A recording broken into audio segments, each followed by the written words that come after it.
Kementerian ATR BPN, Kantor Pertanahan Kota Palembang, menggelar penyuluhan program pendaftaran tanah sistematis lengkap peta bidang tanah terhadap seluruh ketua RT sekota Palembang.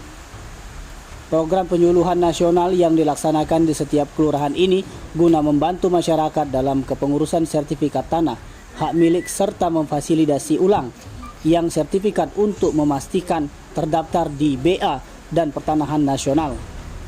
Kegiatan penyuluhan ini dibuka secara resmi oleh Lurah 32 Ilir Budiman dan didampingi narasumber Ade Setiawan dari bidang yuridis BPN, Rangga selaku Satgas Fisik Tri dan dari Kejari Palembang dan perwakilan Polrestabes Palembang.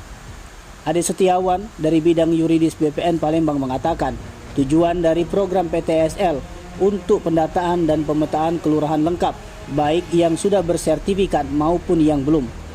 Sementara itu, Tri perwakilan Kejari Palembang mengimbau para ketua RT untuk bekerja selalu jujur dalam melayani masyarakat.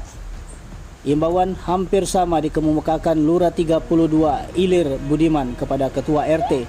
Dia mengharapkan seluruh ketua RT untuk menyosialisasikan kepada warga tentang adanya program nasional PTSL. Tim Liputan Sumsel Update TV melaporkan.